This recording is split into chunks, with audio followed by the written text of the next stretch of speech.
This week on the Lectures in History podcast, a discussion about gays and lesbians in colonial America. Santa Clara University professor Nancy Unger describes the religious, political, and economic impacts of homosexuality and how these colonial societies reacted.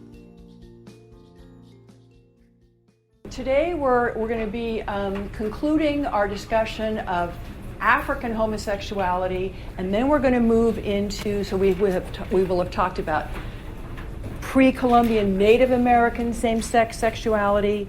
We're going to work through African same-sex sexuality, and then we're going to start talking about those white colonists, as in the article that you all read, sodomy in colonial New England. So, just a little review. Why do pre-colonial African same-sex sex acts even matter in 2023? What's the point of even understanding that? Then we'll move on to why would owners tolerate same-sex relations among enslaved peoples? Wouldn't they want them to be heterosexual and breeding?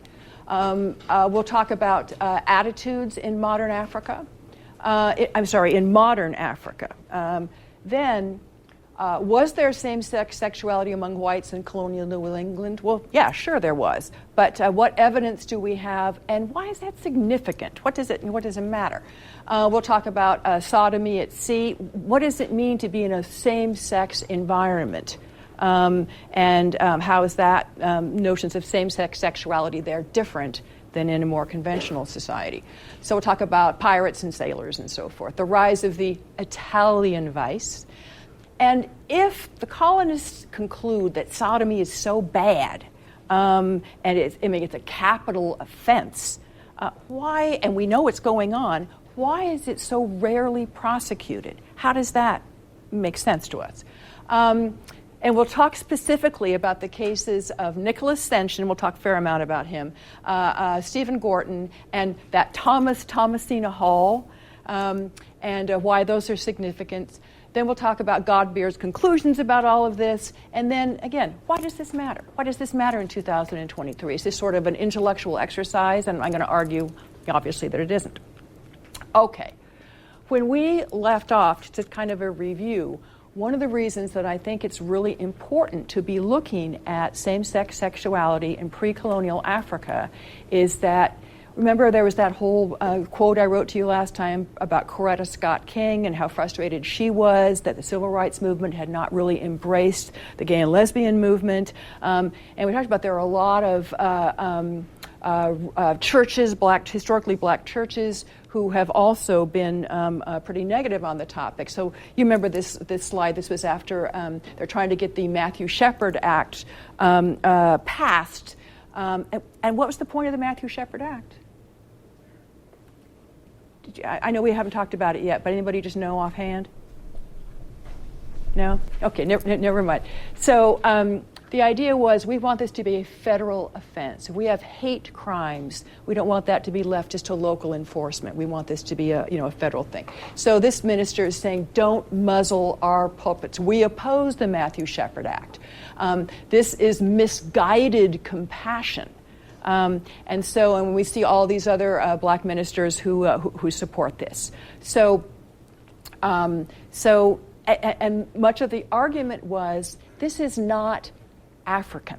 This is not something that the African Americans should take pride in. This is something that has sort of come out of the whole, slavery experience and so forth. And so part of black pride should be rejecting this. So it's seen not only as a sin by many fundamentalist ministers, but in this case, there's the whole racial component to it as well.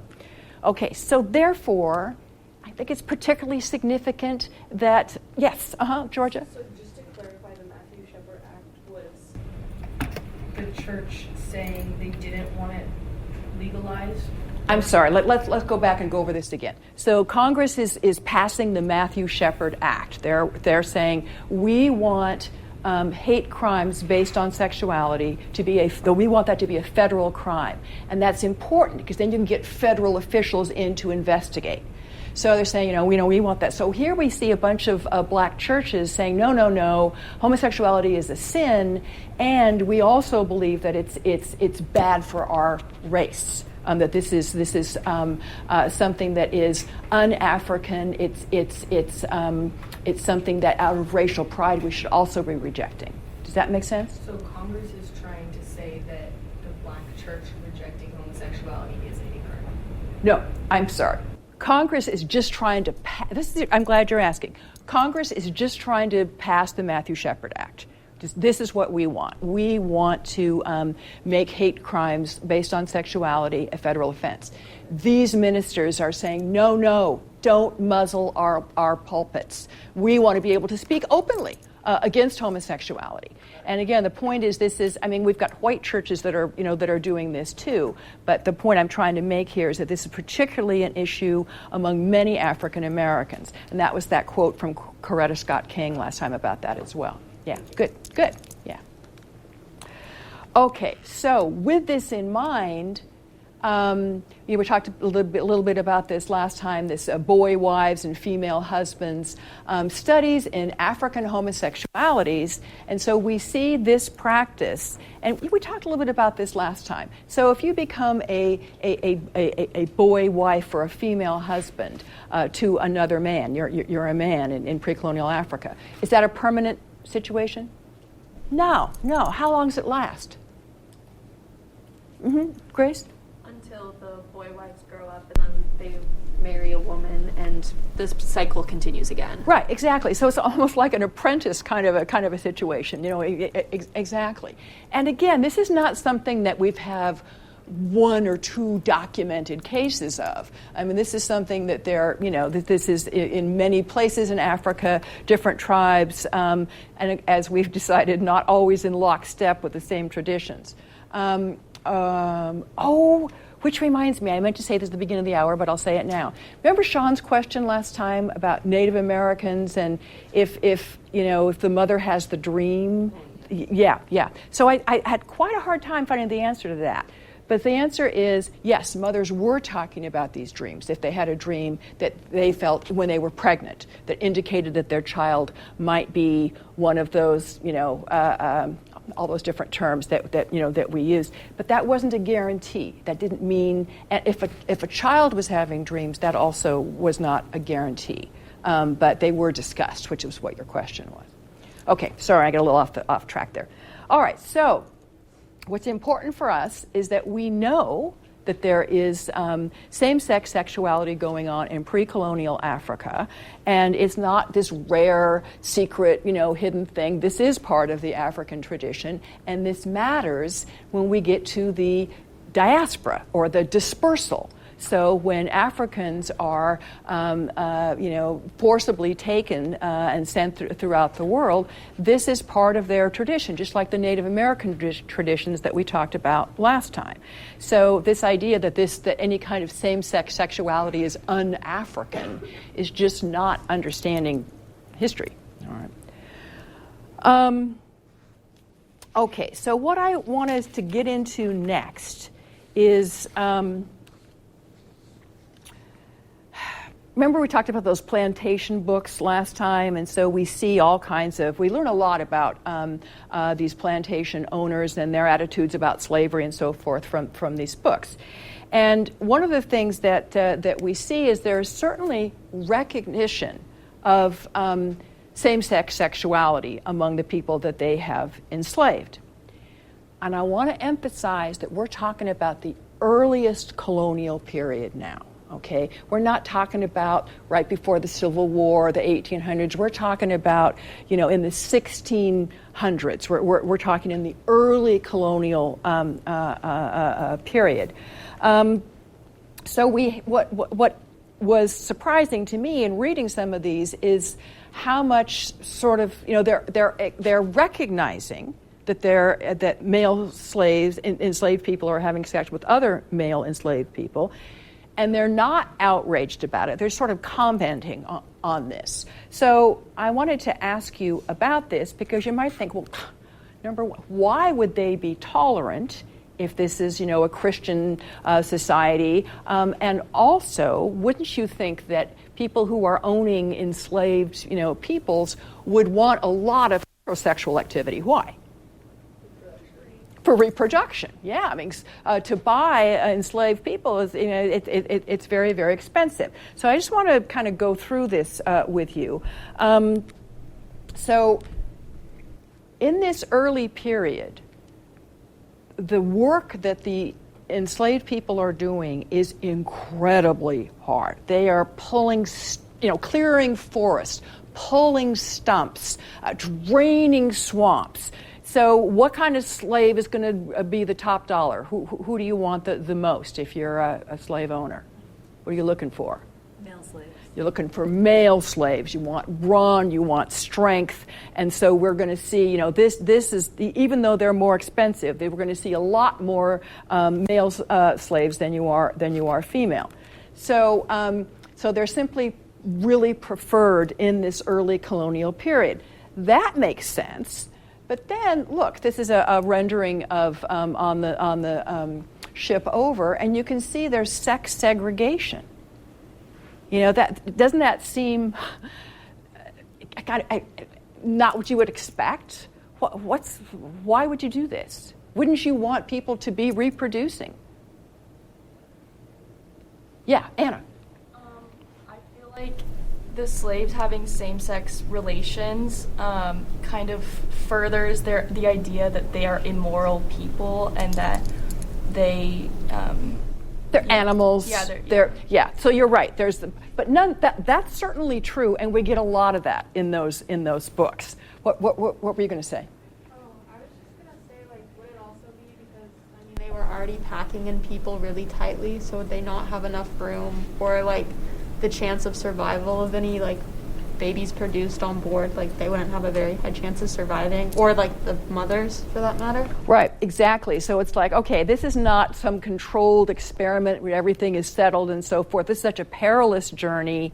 So yeah, you're exactly right, and you're really getting at what I'm looking for here, is that there isn't an effort in this early period to encourage breeding. Now, you don't have to write all these down. Okay, I just want you to really understand how perilous life was. So these are averages, and they're in the 1600s. So white colonists are living to be maybe in their early 40s, and it's lower in the South. There's worse water, life is harsher, and so forth. Of enslaved peoples, 20 to 21. All right, so more than half of enslaved infants die in their first year. Contrast that with 10 to 30% for whites, and you start getting a sense of how hard life is. Of these enslaved children who survive, half as many as whites make it to 14. If you survive childhood, you would likely die at least 10 years earlier than whites. Okay, so now does it make sense why they're not so interested in breeding at this time? It's it's just not going to. It's just not going to work. So in the harshest climates, slaves lasted about 6 years. And then they would, buy new ones. Okay, so basically the idea is, look, if we have a pregnant woman, we can't work her as hard, particularly towards the end of the pregnancy. Going to have to give her some time off, and in the end, that baby's probably going to die anyway. So, we're really not. Natural increase in the 1600s is not a big goal. So, what does that do to? Let me come back to this for a second as well. Also, wanted to emphasize that female slaves, what are they doing? What kind of labor are they doing in the 1600s? Georgia? Household chores, cooking, cleaning. Yeah, household chores, cooking and cleaning is kind of certainly that was true. There were black women who were serving as mammies and maids and so forth. But again, I want to emphasize that this is this is in this early period. This picture obviously was not taken in the 1600s. I've given you some notion here, but that enslaved women mostly do field work. Everybody is doing hard outdoor labor. And in fact, women, the vast majority of enslaved women do field work, often in greater proportion than men, because men are mostly doing field work as well. But because they're men, they're also granted some of the more skilled tasks. The coopers who make barrels, the blacksmiths who, the leather workers, that kind of stuff. So it's not like, if you're a household slave, maybe you'd be able to sustain that pregnancy. In the 1600s, the idea that anybody is going to survive this hard labor, especially a pregnant woman, is pretty far-fetched. So you're all with me here? Any questions about any of this? All right. So, all right. So we do see, a disproportionately large male population, and again, Anna, you kind of raised this point that slave owners don't say when they find out that male slaves are having sex, oh my God, this, they say, well, they're animals. What can you expect? And there's also sort of a, if this is going to keep them complacent, if this is going to give any kind of, keep them going or whatever, then fine. And they can tisk, and they say it proves they're barbarians and so forth. But the point is, it's not just like, oh my God, this is horrible, and we're not going to allow it. Okay. So, and I wanted to go back a little bit. I'm not sure that we hit this as hard last time as maybe we should have. This is from that reading you did, Priests, Witches, and Mediums, Spirituality and the African Homosexual. It was a lot like what we saw in the Native Americans. What tended to decide whether it was acceptable or frowned upon in an African community to have these same-sex relations? Do you remember? Anna? Yes, the economy. It keeps coming up. And again, I think that's significant. I was like, oh, well, this is what pre-Columbian Africa was like. It really depended. It didn't just depend on, it was just these particular peoples. It's how were those particular peoples doing economically. So what would make it more acceptable? What kind of economic conditions? Yeah, Jill. They were very successful where they wouldn't, the infant death rate was a lot lower, so more babies were viable, and so they didn't need as many children to grow up. Right, and just to do the flip side of this, which would make it less acceptable.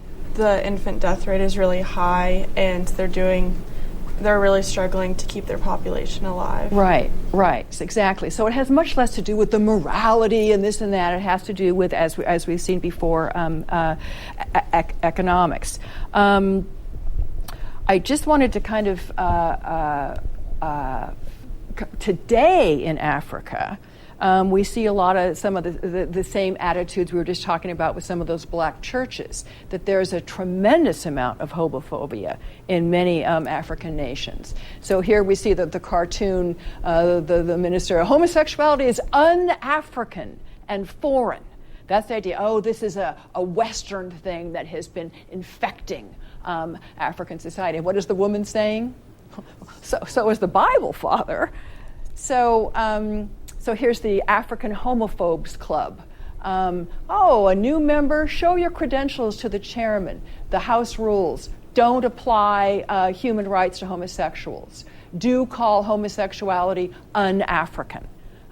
So again, this business about understanding what was happening in pre-Columbian Native American societies and pre-colonial Africa, it's not just an intellectual curiosity. I mean, the misunderstanding of that is actively being used to persecute homosexuals in Africa.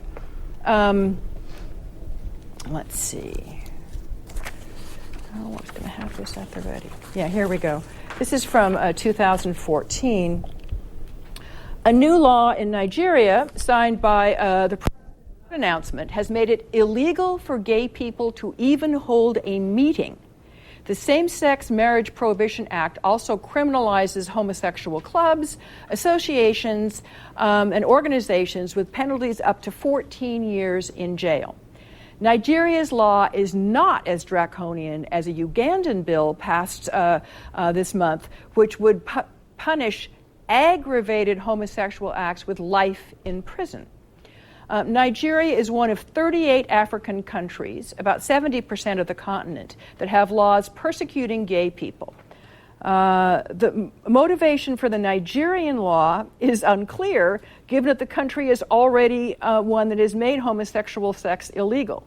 And many gay people were not demanding to be married in a country where being gay can get a person lynched by a mob.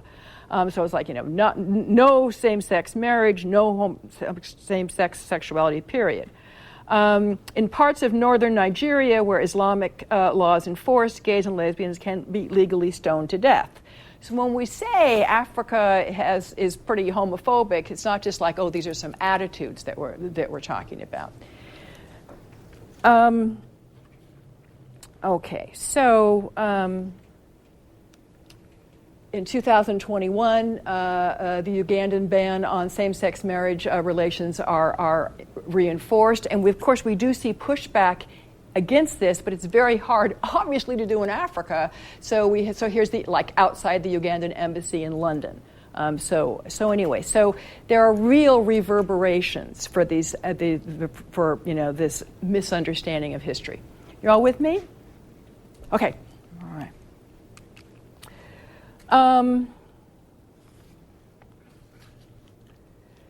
So now we're going to move on to what are the white people doing. So here, as colonization is starting to heat up, we have Native Americans. We know what their history has been. We have Africans. We know what their history has been on this topic. So what's going to happen with these Europeans, who, of course, are going to increasingly dominate? So what do we know about white attitudes towards same-sex sexuality among whites? They seem to wink at it with slaves. It's like, sort of proves our point. What about their fellow whites? Mm-hmm. The reading talked about how there's kind of a mixed reaction where a lot of ministers and high-ranking people were vigorously against it, but at the more local level it was a little more ambivalent or unclear. Yeah, let's stick with the official view first. That's a good distinction. So officially, what's the attitude? Yes. Mm-hmm. I'm sorry, Elena. Yeah. That it's frowned upon. Shouldn't be able to engage in same-sex relations. Yes, it is. It's not just frowned upon.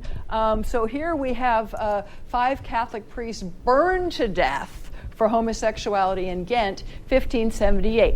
It's a pretty clear statement. All right, so it's like, it's not like, oh, we wish you wouldn't do that. No, this is unacceptable. And so let's see here. According to Rupp, it's on page 19. And I had it all marked. Yeah, here we go. This is what Sean was starting to address. Rupp says, if the Europeans could not conceive of a person neither clearly male nor female, if they vigorously repressed same-sex sexual experimentations and relationships, that did not mean that gender transgression and same-sex sexuality were unknown in the world the explorers and settlers came from. Despite long-standing civil and religious condemnation and the threat of execution, individuals did engage in same-sex sexual behavior in a number of contexts, sometimes without the punishment that the law prescribed or without even the disapproval of their neighbors. First time I read that sodomy in colonial England, I was shocked by some of the material that appeared in there. So, is same-sex sexuality happening in colonial New England among whites? Yes. We know for sure. How do we know for sure? Mm-hmm. Jill? There's a few work documents, not many, but in the reading we read a few summaries of them. So we know that there's investigations of this, and to go back a little further, It's a capital offense in New England. From 1641, number 8 prohibits sodomy. If a man lieth with mankind as he lieth with a woman, both of them had committed abomination. They both shall surely be put to death. Why do you put a law like this on your books? Because it's happening. Yeah. I mean, even if we didn't have these cases, I think the mere fact that we have this law tells us that it is indeed happening. And a lot of these cases involve who? The ones that we know about. What kinds of it's almost always men are being investigated. And just generally speaking, what do you know about them, Elena? It's usually higher status men with lower status men. Yes, higher status. This is really significant. Officers in particular, we see on at sea, and they don't tend to be if they're having consensual sex with other officers, we don't hear about it. Who do we hear about? Who's complaining? The much younger, their subordinates essentially. Yeah, especially boys. The families of the cabin boys and so forth, they're the ones who are complaining about this. So it's like, okay, we have these men in power, and even back then, we feel that this is an abuse of their power. Now, I wanted to ask you a couple of things. These men aboard ship who are having sex with other men. Here we've got pirates dressing as women. And we have this whole, sodomy in the pirate tradition. How do we think about? Are these gay men? Are these homosexual men? Are these trans? Are these cross-dressers? Do those terms fit? How come they don't fit, Catherine? I don't think they didn't have those terms at the time, so there's no way we can prescribe our modern ideals onto people in the 1600s. It doesn't fit. It isn't quite right. And the other thing I'm driving at here is that these are sex segregated societies. If you're going to have sex, if you're at sea for however long, you're either going to have sex with other men or you're not going to have it. So it's like if you're in the prison system, if there are a number of, if you're in a same-sex community, we'll talk about cowboys out in the West and so forth. It's like, all right, can you say, oh my God, look, they're all gay? It's like, well, it's either having this kind of sex or no sex. Okay, we don't, of course, know very much about the consensual sex. The only sex that we know about for sure is what? The non-consensual, the ones that make it to court. So we only, what we know for sure is pretty slim, but we do know, certain things. All right. Oh, I also wanted to mention this. How is it that Venice comes to be called the home of the Italian vice, which is male homosexuality? How did that happen? We know it's happening all over the world. How come Venice, of all places? Wasn't it about how cities developed there first and urban areas allowed for homosexuality to happen more so than in rural areas? Yeah, this is a huge port town. We've got all people, men who've been on, boats forever, coming in. They're going to female prostitutes, but they're also, many of them are having sex with other men.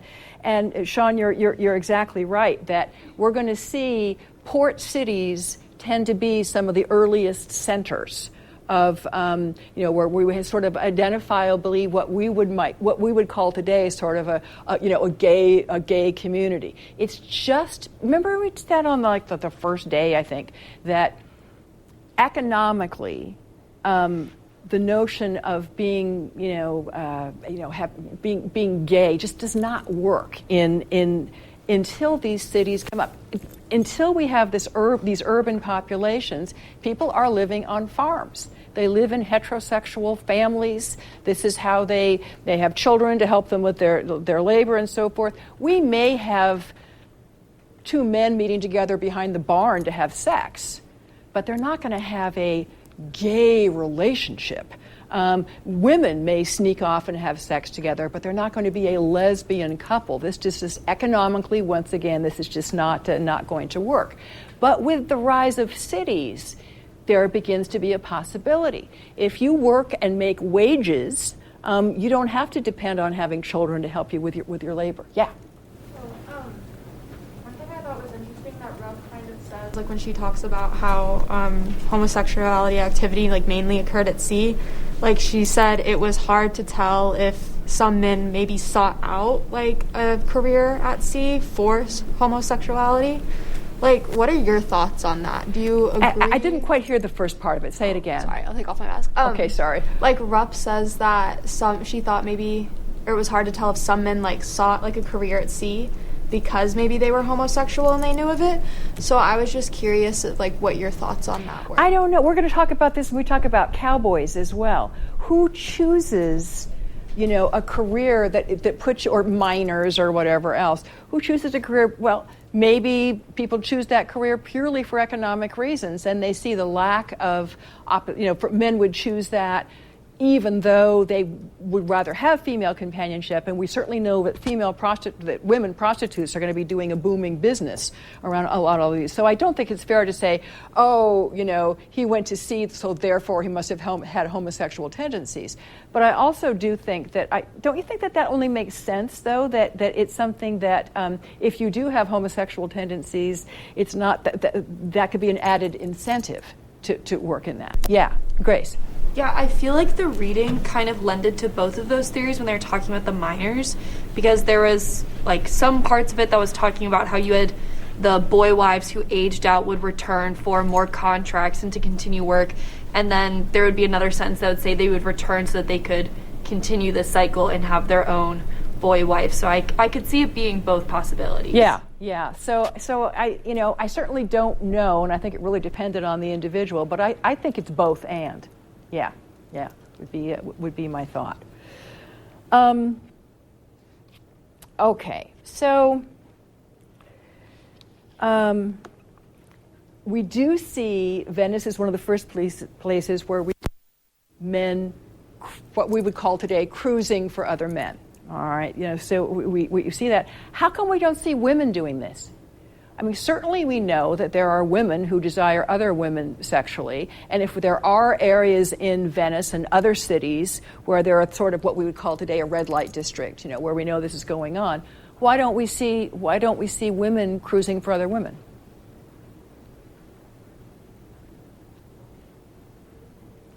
I feel like women led sedentary lives and they're stuck in the same place, so it's not really the women who are traveling around and going to port cities and looking for sexual partners. Exactly. Even if they live in those in those port cities, a lady does not go out. It's just not done.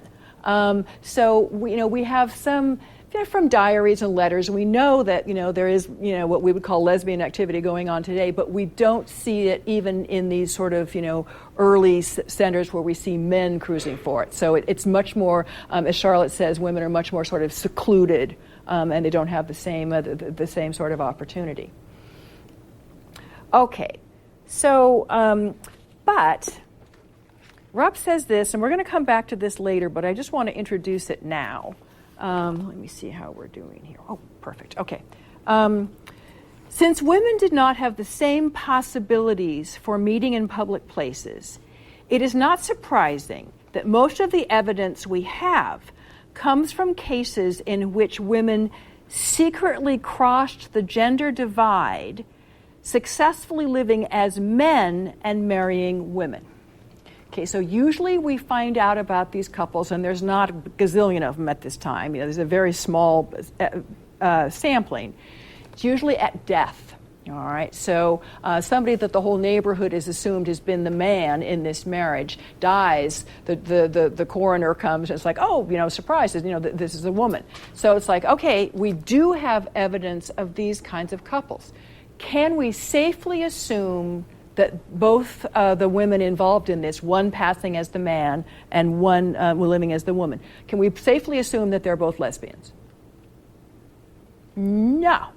Maddie, why not? You're shaking your head. Oh, I mean, just Because, like, you never know, like, someone's gender identity as well. Like, maybe they did want to live like a man, and if they were able to get away with it, that's what they chose. And you also don't know what if their partner was completely aware of it either. Right. So why would you choose to live as a man even if you did not sexually desire a woman? Why would you live in this, set it up as a marriage? Why would you do that if you weren't sexually desirous? A lot better economic opportunity and a lot more freedom and power to do what you want. Exactly. So it's like, okay, I don't think that, whether they did so solely for the economics and social freedom that male dress and employment provided, whether sexual motivation figured into their decisions, or whether they conceived themselves as transgender people, we may never know. So again, it's what we've talked about over and over again. You just can't make assumptions based on our knowledge today.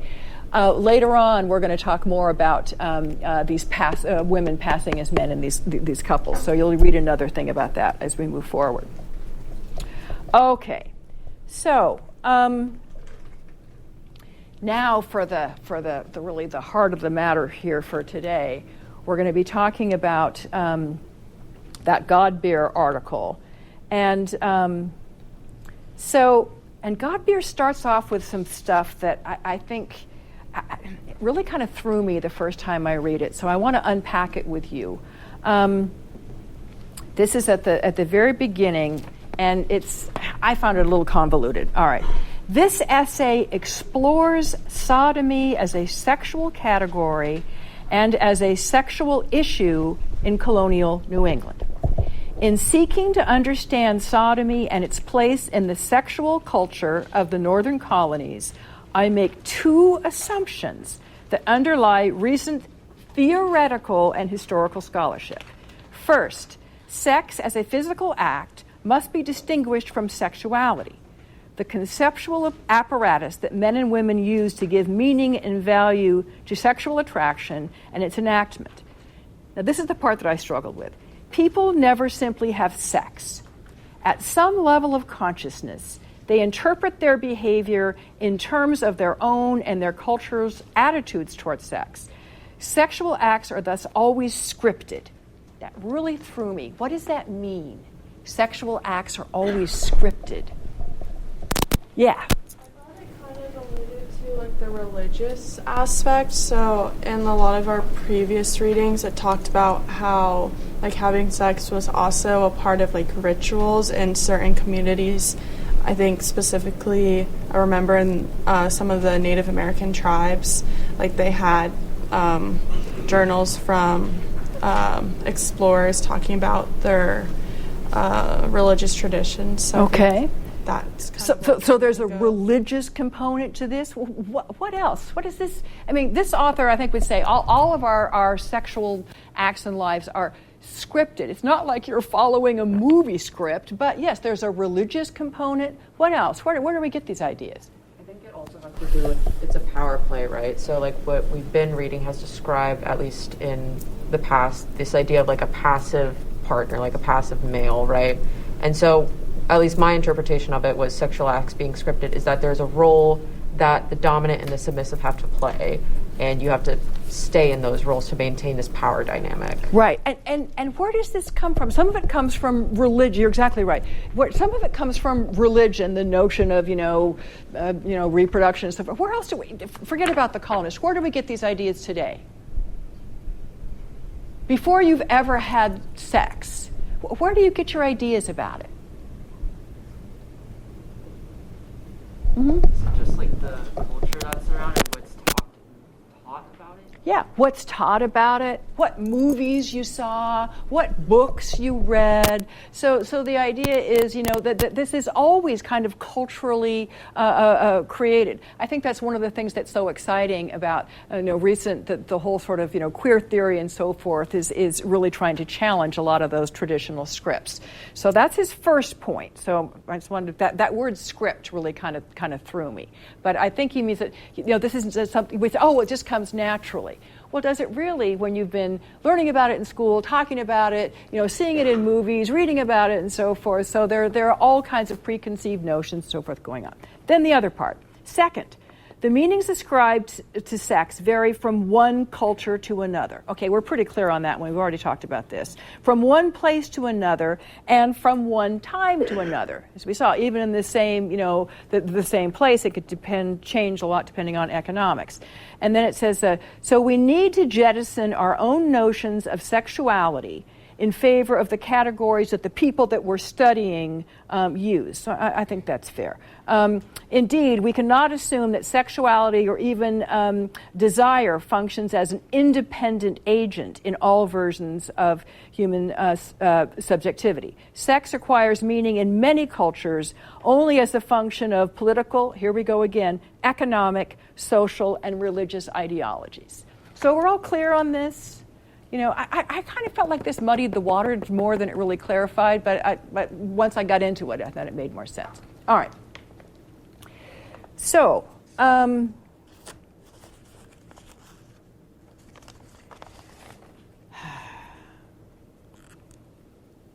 since we know that these early colonists say what about sodomy? What is their view? How do they describe it? What is it, Anna?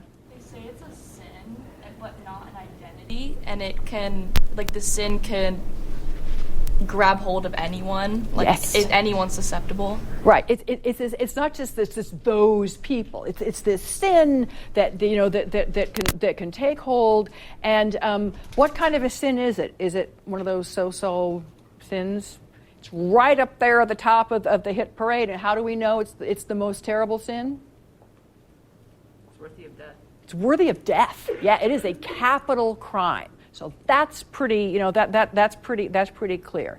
With that in mind, you and I know, and we know not just because we think this is true, but we know from letters and diaries and other things that are going on. Same-sex sexuality is going on. They wouldn't have made this law if it wasn't going on. It's going on. They're literally death on it and so forth. How many people are executed in colonial New England on the charge of crime of sodomy? Do you remember? Wasn't it only 2 or a very low number? Two. That's what Rupp reports.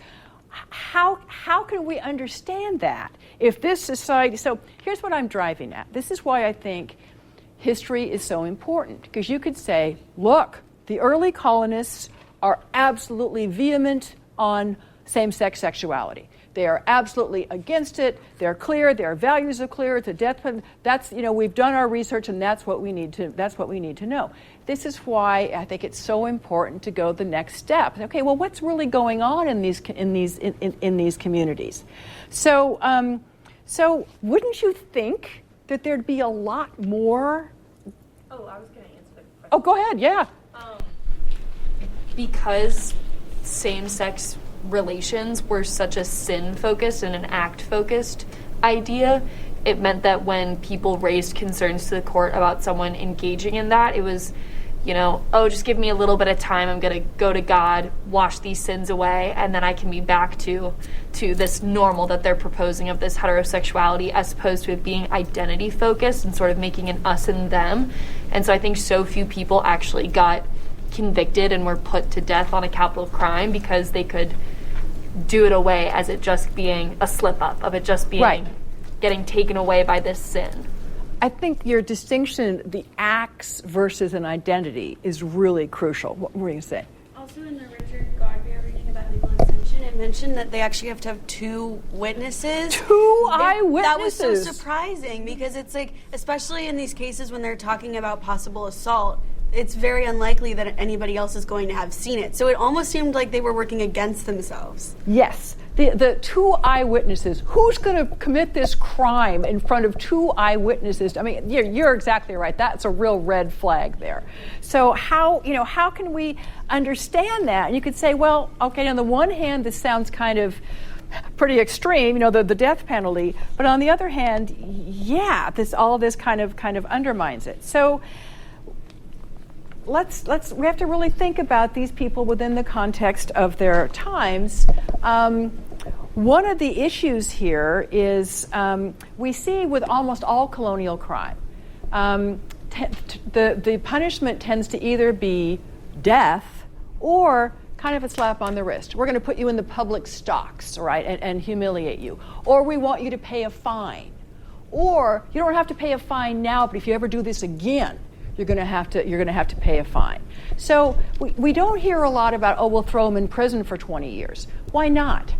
Prison is very rarely the big issue. Yeah, Maddie? They need people in the colonies to be doing the work, and so throwing them in prison, like you have to provide for the prisoners, which is just another burden, so you might as well have them out there working to provide for the community instead of providing for them. Exactly. I mean, to build a prison takes all kinds of money. Then you have to staff it. Then you have to cook for people, do all this kind of stuff. It's like, look, this is the 1600s. We're just trying to get through each winter alive. All right, we don't have the infrastructure for that. Our big goal is we're trying to survive out here on the frontier, and to thrive and to make profit. So we're not that concerned about it. So yes, we're really upset with you. We're going to put you in the public square and have everybody know that you're being humiliated. But we're not going to we don't have this whole big prison system. And I think that this. And there were whippings and some other punishments, but so basically, if you're either sort of you're going to let people go or execute them, I think that this helps to explain the question of you have to have two witnesses. If you're going to go around executing people at a time when you need every pair of hands, when you are really trying to sort of eke out survival in the wilderness, you better be pretty damn sure. So I think that does help. Otherwise, it doesn't make any sense. No, it's a stench in the nostrils of the Lord. This is a terrible, terrible thing. But until we really have absolute proof and two witnesses, we're not going to go there. So the other question.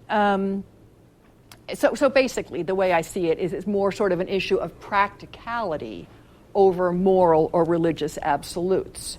Yeah, Elena. Would it also potentially be that these people who were engaging in same-sex acts, that they were of a certain status and therefore they had this privilege to not be punished the same way that someone if it was the opposite? Right, exactly. So if we have somebody who's really a mover and shaker in the community, and this is important and is providing employment and so forth, we will tend much more to look the other way in that regard. So let me ask you this. I also thought this was interesting. What is sodomy, according to these people? I think most of today's sodomy, we think it's anal sex. All right, what's sodomy? I'm pretty sure they defined it as any non-reproductive acts that was therefore unnatural. Yeah, non-reproductive. So that could be women with women. That could be oral sex. It can be all kinds of things. So I thought this was interesting that there are these different definitions. So this is. I think it's on your page 53 in the Godbeer. I'm looking on the wrong thing, aren't I? 96 on my deal. Yeah. Listen to this. This is so interesting. Throughout the 17th century, ministers were quite unequivocal in their definition of sodomy as sex between men or sex between women. This is what ministers are saying. Ministers did not discuss the possibility that anal sex between a man and a woman or other non-reproductive sex might constitute sodomy. For them, it's more same-sex relations. They focused on the violation of the boundaries between the sexes, not penetration or non-reproduction. The word had for them a distinct meaning, even though the phenomenon which it referred to should, they insisted, be understood in tandem with, not in isolation from other sins. New England laws against sodomy generally followed that clerical example in defining the crime as an act that involved, quote, parties of the same sex. But New Haven, their 1655 law, differed, and it's much more detailed, which I think is really interesting. If it's much more detailed, what does that tell you?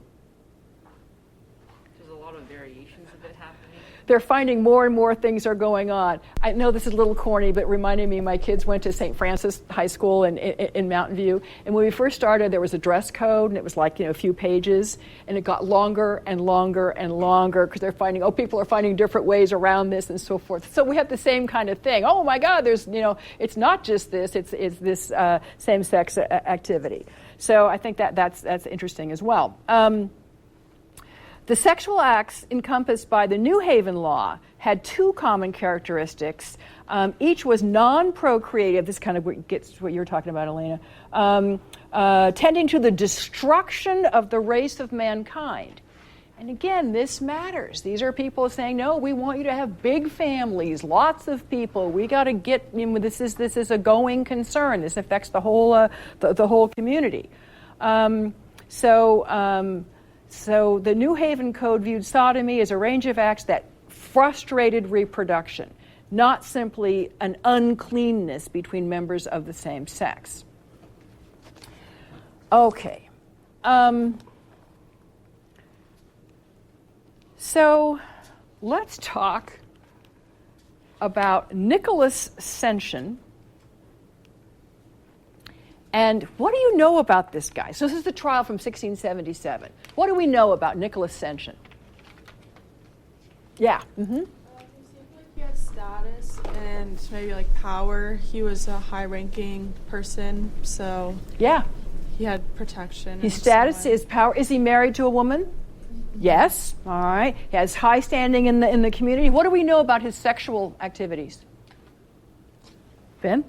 They were well known. One of the things that I have written down in my notes is that he had complaints against him over the course of 30 years. 30 years! 30 years this guy has been, and it's not like once in a blue moon he decides. How often does he seem, from what we can gather? Fairly often. Yeah. While the complaints themselves were few and far between, it sounds like there were people people in the colonies that were saying like, oh yeah, he tried to have sex with me. Yeah, and he tried to have sex with this guy, and we all know, everybody knows this about this guy. And is he arrogant about it? What's his attitude? Do you remember this? Mm-hmm. It seemed like he was ashamed. There was one eyewitness that after doing what he had done, he went to a separate room and was like praying that God forgive him. So it seemed like he had shame about it, but his behavior didn't change. So. No, his behavior does not change. Like you say, over 30 years we have this going on. I mean, I think that is pretty remarkable. And again, this is why you don't just say, oh, the colonists were against this and they were, deaf on same-sex sexuality. Everybody seems to know this guy's proclivities. And if you go online, I have I can't read this stuff, but some people have sort of translated it into English, and there's really all kinds of interesting transcripts there and so forth. Why is this community so tolerant? They know that this man has been pestering men who don't desire same sex. He's been pestering adolescents. He's been going after boys. Why so tolerant, Grace? This was something that I had kept in my notes from the very end of the reading, that what was most important to the greater community of people was maintaining a social integrity and a reputation, that these early colonies, that they were doing well, this whole social experiment of sorts was thriving, and so the common people, the people that were not a part of these higher official courts, were okay turning a blind eye because they cared more about how they were collectively doing. Right. It's like, look, we're hanging on as a community. So why do they finally go after him then? Why do they finally prosecute? If you want to keep this hush-hush. I believe it was one of the men that he was sleeping with quite a bit, one of his main servants passed away. And so the rate at which he was pursuing other people increased to a point where I guess, Nathaniel Prond. There we go. Yeah, good. Yeah, mm-hmm. Yeah, and it really supports what Grace said. It's like, oh, now this is starting to hurt the community. All right, we're starting to get a reputation. Everybody knows about this guy. He's getting sort of more aggressive, and if we don't do something, then it is going to hurt our reputation. So yes, we really do have to act. I I think it also, one of the things that retarded the prosecution is that very often he was going after the servant class. And this is a very status-aware society, and there was less concern about that. But let's see here. Oh yeah, I thought this. So this is the testimony of Nicholas Barber. And do you remember this, the Nicholas Barber testimony? Do you remember what was the key? What do you remember about it? Barber described how he knew that Senshin had pursued other men in the past and was uncomfortable sharing a bed with him. Yeah. And then during the night he described how Senshin tried to have sex with him, and then he refused after that to sleep in the same bed as him and eventually testified against him. Right, and he does eventually testify. Is he scolding in his testimony? Is he outraged by what happened? This is you're exactly right. This is what I was driving at. So everything you said is correct.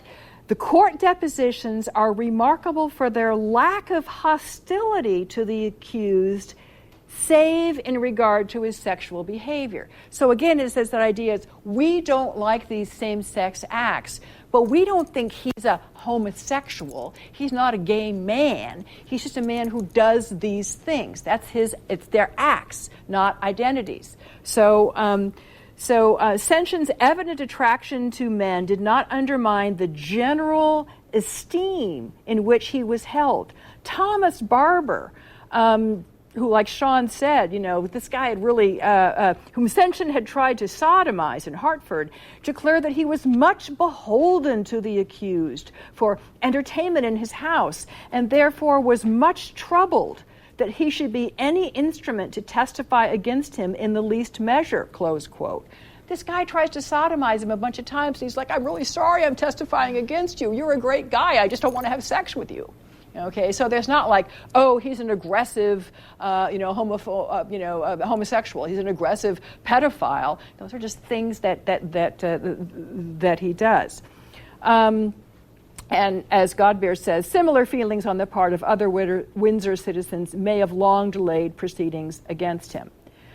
And then the last quote here I want to read to you. Legal prosecution became possible only when the social disruption brought about by Senshin's advances seemed to outweigh his worth as a citizen. So, this is a very, I think, it's to me it was a surprising picture. Okay. What about that Stephen Gorton? What do we know about him? What was his job? Do you remember what he does for a living? He was a minister, and his congregation, although it shrunk over time, kept, for the most part, quiet until it started to become a problem for them reputation-wise. Exactly. So it's it sounds like his congregation knows that he likes to have sex with men. They wish he wouldn't do that, but they don't take any kind of action until it's becoming, like you say, embarrassing for the congregation. When he finally is caught and he repents, his church votes him back into leadership by a 2/3 majority. I mean, I think that is really telling. It's like no one's denying it; everybody acknowledges it. But again, those are just acts. He's repented. He's a great guy. We will have him back. So, just one more piece I want to add to this before I move on. Any questions or comments about what we've covered here? Yeah. Mm-hmm. For Stephen Gordon, what was interesting to me, it talked about the split of the votes between men and women. So in the church, women were able to vote? It very much depended on which church we're talking about, but in this one, yes. Okay. Yeah. Mm-hmm. I think it's interesting, how not that they kind of tolerated sodomy or homosexual relations, and you needed all this evidence, and it was kind of turned blind eye. But wasn't this the same time period where women were being prosecuted as witches? Well, yeah, that's actually a little late of 1690s, but... I was just going to say, it's kind of funny, just because, someone would be like, oh, my neighbor's a witch, she does this, there's not really any evidence, they get burned at the stake, but yet these men who are committing, rape or unconsensual sex, it kind especially of gets with children, with minors. I think the big difference is that, the Salem witch trials that we did in that women's history class, remember that's in the 1690s? Things are more prosperous, they're more stable. I think it's particularly important that we understand that we're talking about this early period, because I think that's really key. It's sort of the economic stability, and stability and functioning of the colony kind of supersedes everything else. And remember those early witches, they kind of got the slap on the wrist early on, and then they come back later. So I think timing is really key. So it's not like a sexist thing. It's just a kind of. Oh, I think there's plenty of sexism to go around. But I guess it's mainly like an economic or kind of need. And I really think that the Salem witch trial argument kind of reinforces that as well, because again, we saw some of the witches who had just been sort of given the slap on the wrist, just go home, cooperate, be a good member of the community. Then once things settle in the 1690s, then that's when that occurs. So I'm really glad you raised that point. Oh, yes? Oh, I just also wanted to point out that the article also mentions that there were only 2 known occasions in which women had to appear before New England courts on charges of unclean behavior with one another. So I was just wondering, your thoughts on that. Well, I think that I think it gets back to Charlotte's point that women are more sort of secluded. That men have a much greater chance of getting caught because they're outdoors, they're out in the barns, or and so forth. Where women, I think. I have no idea how much sex women are having with other women, but they're much less likely to get caught. They're much more secluded. Would be my response. Does that make sense? Yeah. All right. The last thing that we want to talk about is this really interesting case of this Thomasina Hall. Not a great illustration, but the best I could find. Who is this person? Why is this person noteworthy? I thought it was really cool how they could kind of switch their sex around depending on the situation in ways that would benefit them the most. Right. So this is somebody who's born with sort of ambiguous genitalia, and this person's okay with that. They how's the community respond? Yes. They lose their minds over the possibility of this person maybe being biologically male, maybe being biologically female, and they get to the point where they actually have a group of women take them. We want to see into a private place and examine their body, and then they come back with has a penis, and then other people are does it work? Yeah. You're right. They lose their damn minds. They're very, very, this is really very concerning. It reminded me very much a few years ago, Leslie Feinberg, who's known as Trans Warrior, came here and spoke at Santa Clara to a huge crowd. It says, people of all sexes have the right to explore femininity, masculinity, and the infinite variations between without criticism or ridicule. But the story he told that really stuck with me is that he and his wife had just had a new grandchild. And they're very excited about this, but it's a pet peeve of him that everything is still very, is it male or female, blah, blah. So he said they were telling this news to a neighbor who said, oh, this is so great. Is it a boy or a girl? And they said, it's a wonderful, beautiful, healthy baby. But is it a boy or a girl? Well, and they kept doing this. And finally, the neighbor said, what did they name this child?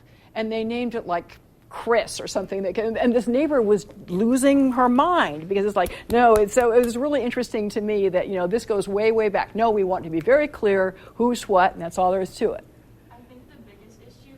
They were confused or they didn't understand the identity part, but the biggest issue for them was what is considered a homosexual act. Yes. And what the legal actions would be then. Right. We want these very clear definitions of what this means. Yeah. Okay, so all right.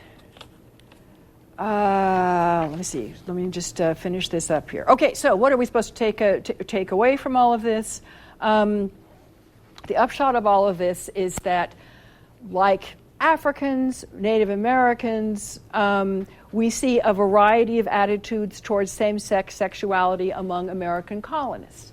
And as with the previous other groups, a lot of it seems to be hinged in economics. Certainly, religion, other things play a role as well. So let me see. Last thing here, and I'll get you out of here. Yeah, here we go.